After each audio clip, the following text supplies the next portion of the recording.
Kisah Roro Oi, gadis cantik yang mengguncang Mataram berakhir dibunuh mertuanya sendiri. Sumber, https://intisari.grid.id/penulis, Afif Hoirul M. IntisariOnline.com, Roro Oi adalah seorang gadis cantik yang berasal dari Surabaya. Dia adalah putri dari Demang Mangunjaya, seorang pejabat yang berdarah Tionghoa. Kecantikannya menarik perhatian Sunan Amangkurat pertama, Raja Mataram yang sedang mencari pengganti istrinya yang meninggal.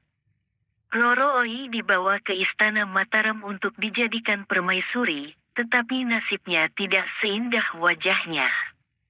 Di istana, Roro Oi justru dicintai oleh Pangeran Adipati Anom, putra Sunan Amangkurat I. Pangeran Adipati Anom terpesona oleh Roro Oi dan ingin menikahinya. Dia dibantu oleh Pangeran Pekik, kakeknya, untuk membujuk Ngabehi Wirareja, penjaga Roro Oi, agar menyerahkan gadis itu kepadanya. Ngabehi Wirareja akhirnya setuju dengan syarat Pangeran Adipati Anom harus menghadap ayahnya dan meminta izin. Pangeran Adipati Anom pun menghadap Sunan Amangkurat pertama dan mengutarakan niatnya untuk menikahi Roro Oi.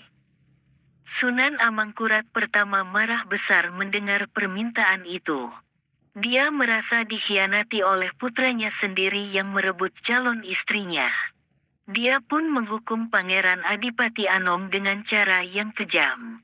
Dia menyuruh putranya untuk membunuh Roro Oi dengan kerisnya sendiri jika ingin menjadi raja suatu hari nanti.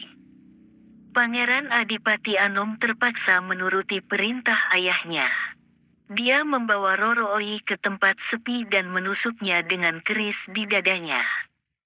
Roro Oi tewas dengan tragis di tangan kekasihnya sendiri. Jenazahnya dikubur di Tanah Lipura atau di pemakaman Banyusumurup dengan nama Kanjeng Ratu Mangkurat. Kisah Roro Oi adalah salah satu kisah cinta yang paling menyedihkan dalam sejarah Mataram. Kisah ini juga menunjukkan betapa kejam dan gila kuasanya Sunan Amangkurat pertama yang tidak segan-segan mengorbankan keluarganya sendiri demi tahta dan nafsu.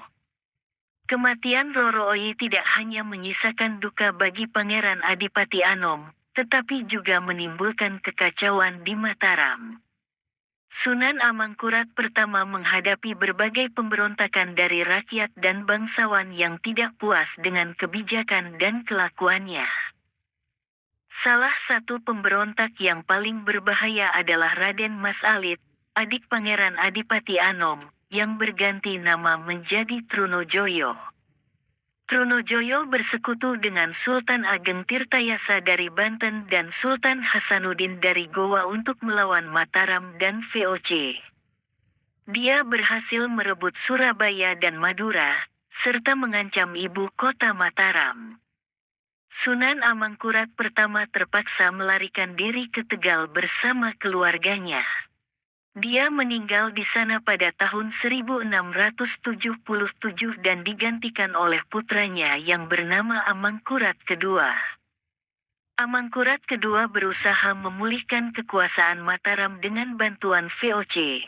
Dia berhasil mengalahkan Trunojoyo pada tahun 1679 dan mengeksekusinya. Namun, dia juga harus menghadapi pemberontakan dari adiknya sendiri, Pangeran Puger, yang mengklaim dirinya sebagai raja dengan gelar Sunan Kuning.